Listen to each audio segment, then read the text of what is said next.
Well, good morning. Good morning. Welcome to the 11 a.m. Monday morning marketing webcast. I am your host, Chris Bernard. I wonder if you guys use these blue glasses. They're supposed to do a better job of kind of eliminating the extra blue light that's coming from your screen and things like that. And I actually have noticed my eyes feel a little stressed, and it's kind of weird, a little less stressed. It's a little strange thinking about it. It actually seems sharper, which is really weird. So I don't know. I got this as a gift.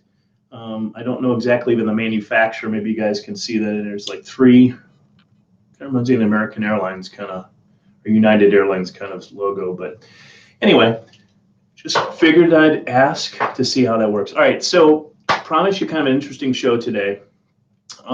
We are talking about maximizing earned media coverage.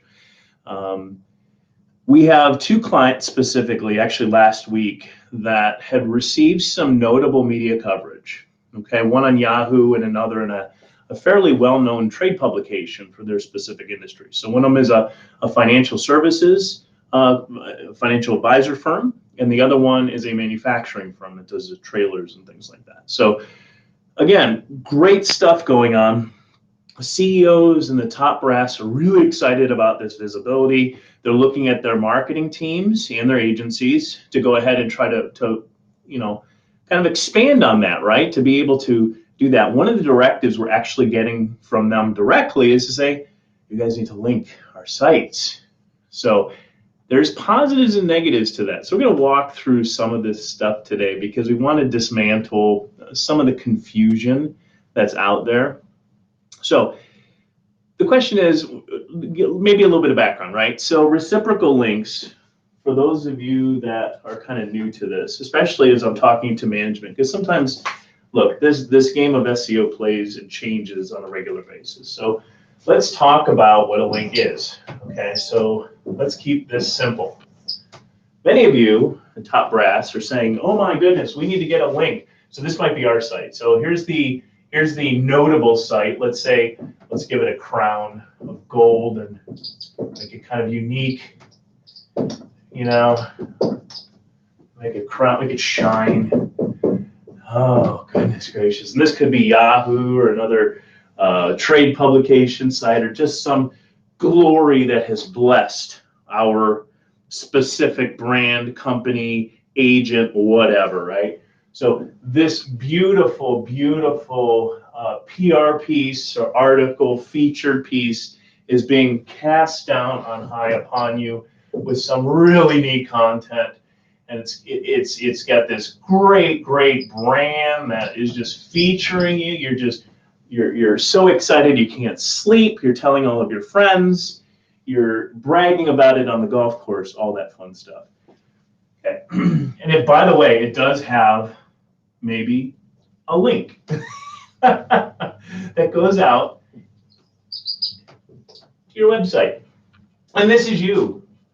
This is your website. This is your brand. This is your exciting content. You might have call to actions, etc., etc. But this is you. This is your company. This is your page. And they have a link from it to yours. Okay? Now, what used to be so is once this brand, just keep this simple, right? This brand may have like a gazillion users, okay, compared to your,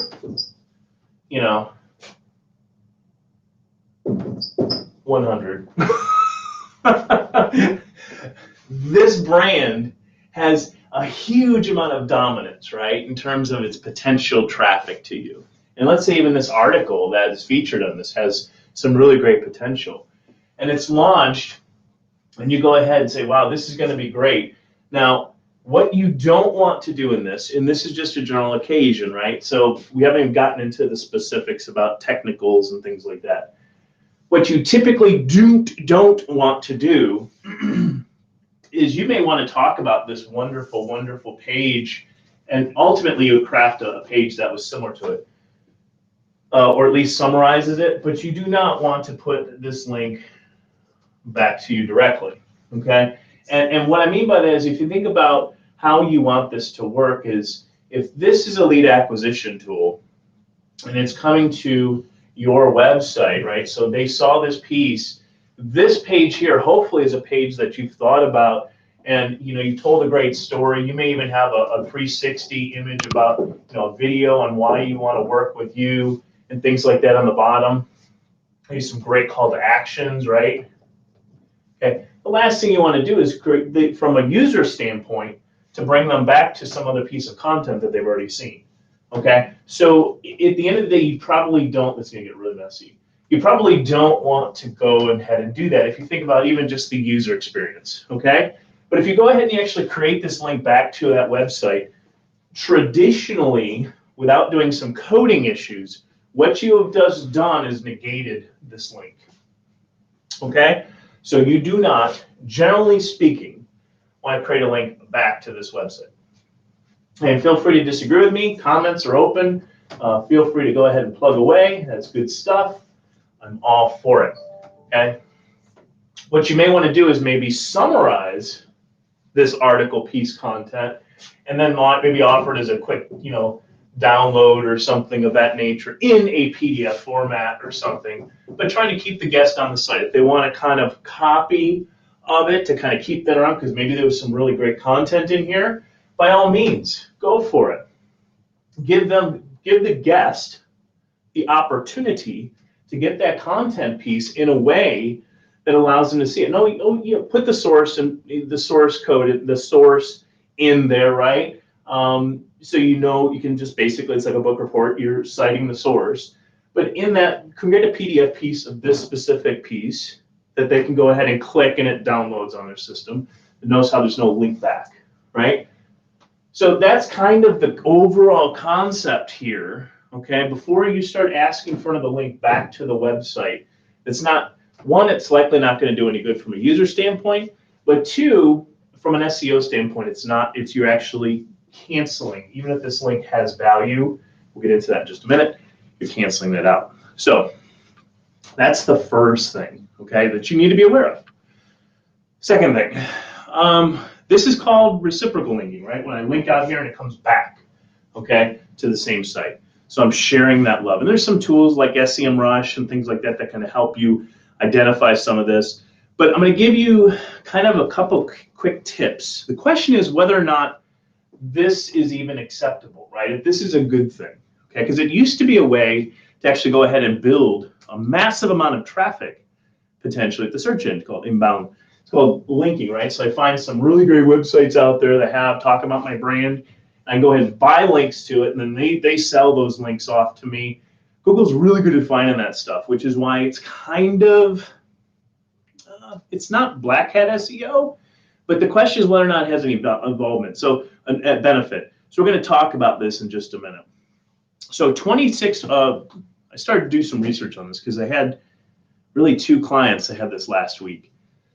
So I do a little bit of research on it. So Ahrefs, Tim Solo, all right, who is their CMO, we mentioned Chief Marketing Officer, I'm guessing, said that 26.4%, and they did a study of 140,000 domains. 26% in that sample had no reciprocal links, meaning the link came out, came back, right? But 73% do, 74% do. So it tells you something, right? So I'm kind of sniffing out some of the data here. 27.4% of the sites studied have 1/3 or have at least 15% overlap between the sites to which they link out and the sites that come back to them, okay? Of the top pages in Google, 43%, almost 44%, of the 112,000 they looked at top rankings pages had reciprocal links. So basically the net is this. Half of them have reciprocal links and half of them don't. That's pretty much the way I'm looking at that, guys. And that's in the top page of Google, at top search engine results pages or search page. So I'm actually going to show you what this kind of looks like in terms of the link that may be appearing here. So I'm going to put link just for fun. So you guys can actually see what that looks like. Your SEO team probably already knows about this. I typically don't show my show notes, but I'm going to do it this morning because I feel like it. It's just easier for me because I copied and pasted the links in there for you. So don't get scared, top brass people. This is just a little bit of code. So no worries, not complicated here. But here's the examples, right? So this would be a normal link, okay?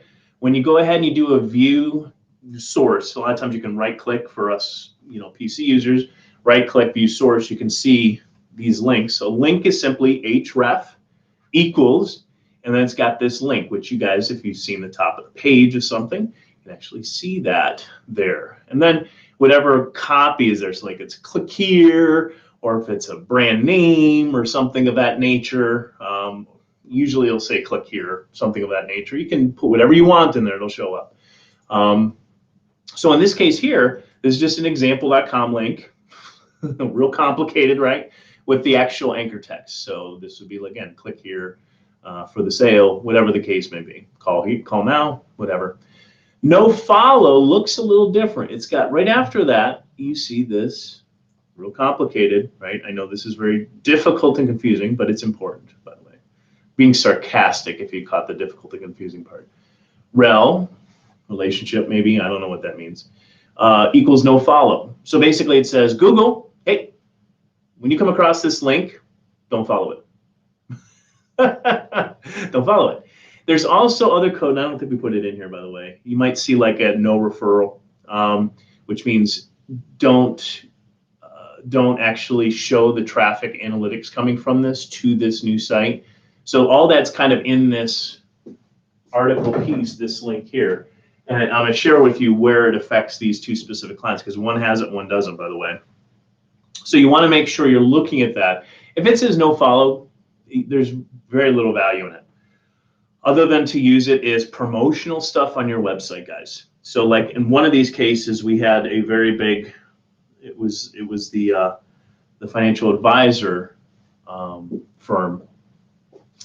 Great article, very well-known brand in their finance section, has no follow and no referral. So we're not seeing any traffic come through even on our website analytics. So again, there's really not too much harm. The thing we're going to be doing is taking that advisor's website and making it a big deal, right? So we can feature that. It provides a sense of authority. We've gotten some visibility and published on this specific media company's website, which is really good, very notable. So we're gonna, from a marketing standpoint, we're gonna feature that on our website, right? And we're gonna kind of make it a big deal, right? As providing kind of authority, right? It's been featured on. So if we click that link back out and send it back out to that brand, it's not a big deal. It does more for us to kind of tout that. We may even have a separate we will have a separate landing page kind of featuring that. Plus it's gonna end up in the rotator and a couple teasers on the site, showing that piece of content and just how notable that is. So that's a good thing.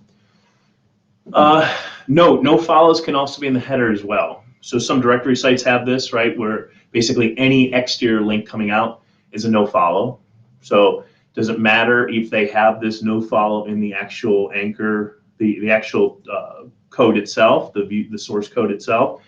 It pays off across the site. So the best way to do that is simply to go a right click on view source, right click on the browser screen, do a view source, and then just do a quick search for no follow, and you'll see it.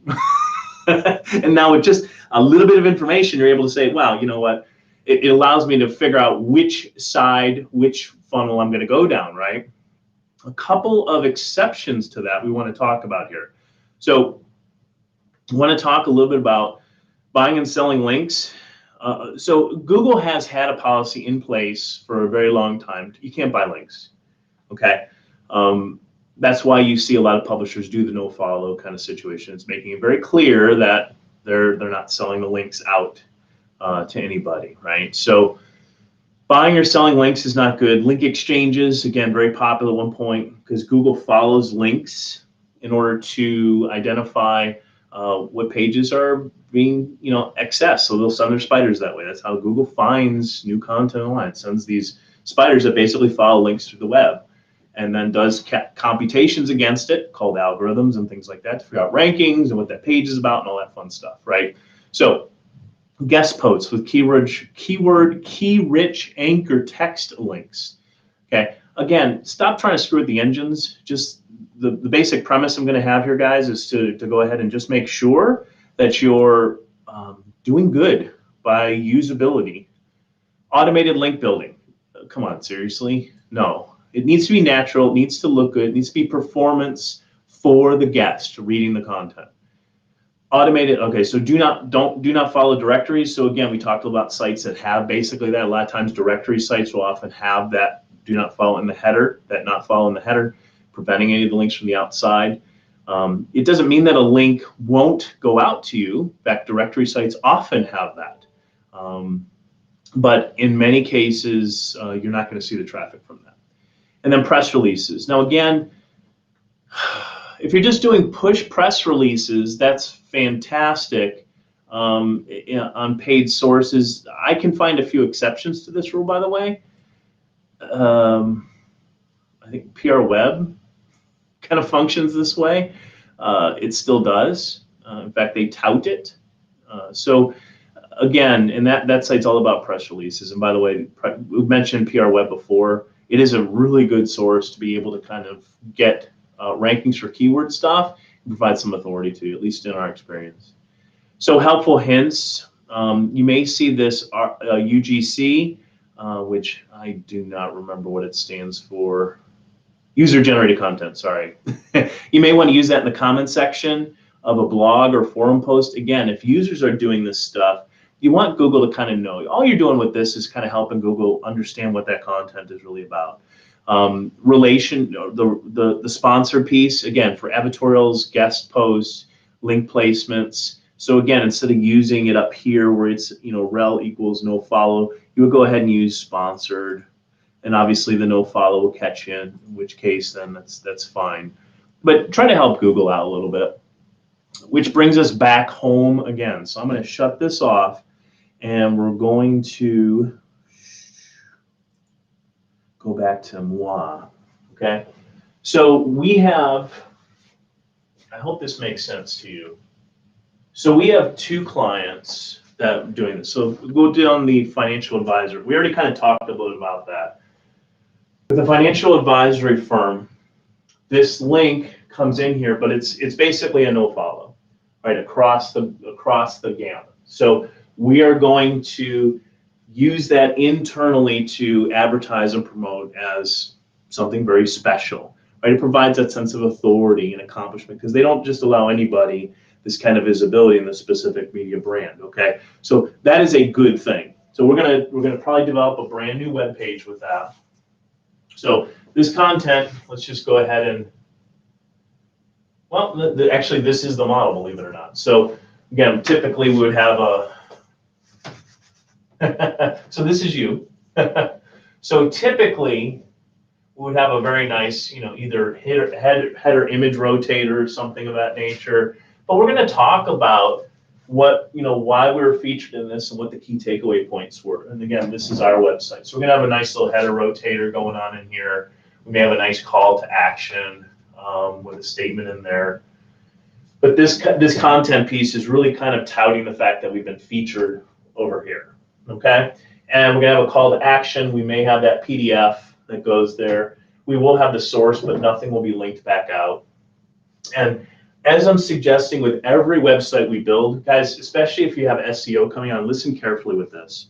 If you have SEO going on, you never know where your guests are coming into. So call to actions are always good.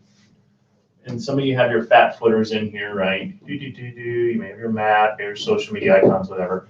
Okay, but below that, on every single page, have a 360 video. We call them a 360 video because they're the 360 of your company, the whole around thing. Products, services, what makes you different, all that stuff. Have the video content piece there, okay? And what makes you different. Those bullet points are really good because you may have 100 pages of your website and 5 or 6 of those pages are getting real traffic, right? 80% of your stuff. You never know which of those optimized pages people are landing on unless you're looking at your analytics. So the fact is, if you build it right on into every bottom of every page, where you actually have that 360 video and unique value propositions, no matter what content blog they hit or anything of that nature, it's already baked right on into it. Okay, so that's what I'm strongly suggesting either way. So this would be the optimized page going on in terms of that featured content element. And again, just a PDF, source, colon, content, whatever publisher was, date, month, all that fun stuff. Just like you did in school. Don't link it. Fine. That's going to be the advisor company. Okay, so we figured that out. Now, the manufacturing company that does trailers. It came across, again, great website there, a lot of traffic. This is a trade publication that did a feature on it, specifically featuring this company's warranty, which is like the best of the best. Really great stuff. Quotes from the president, CEO, fantastic. Even their top designer, which again is perfect, by the way, for a video, 360 video, because it is what makes them different, unique. So with them, this site over here, it links their brand. In fact, if you go into it, actually has, and I got kind of excited because when I looked, I'm like, dude, it doesn't have a non-referral, but the link itself actually goes to another page in their site. So in this case here,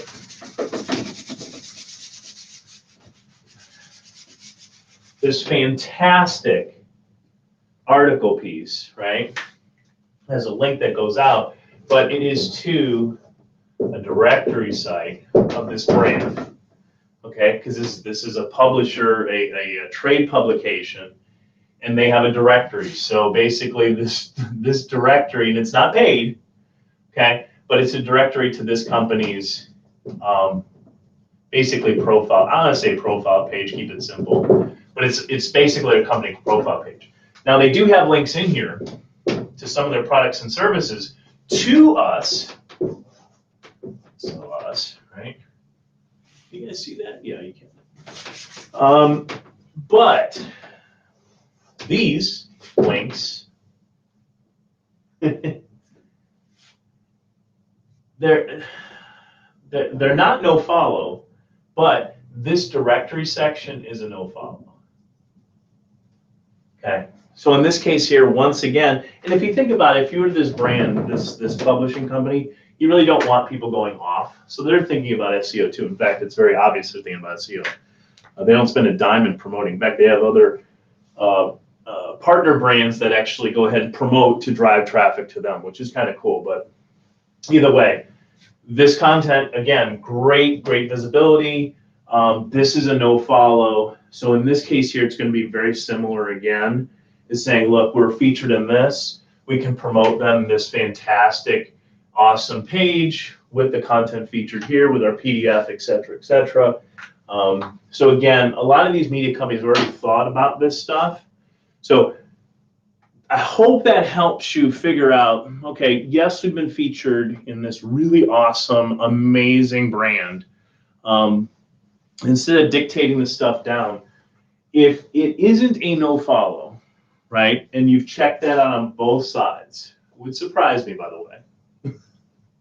But if that's the case, and these are no follow links directly to your site, do not put the link back.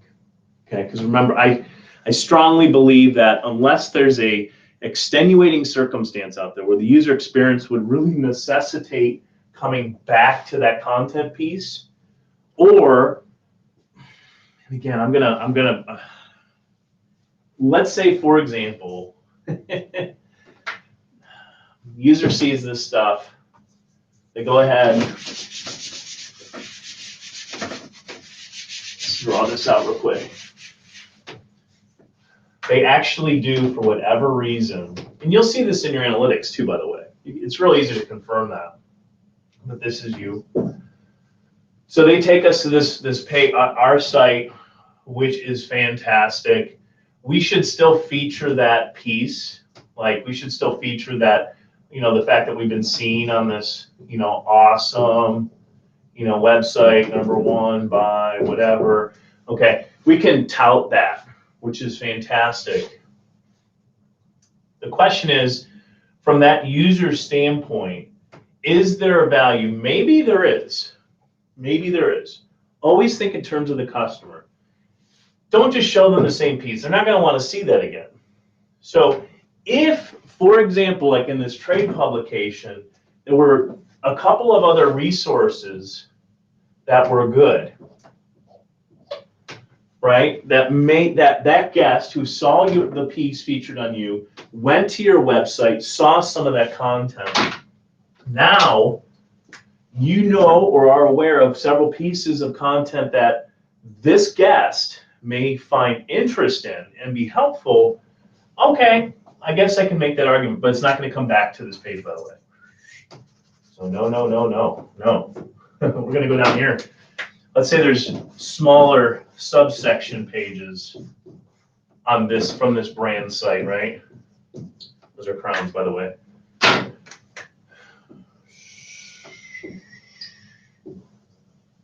And I would still, by the way, I would create, just like in here, your no follow tags,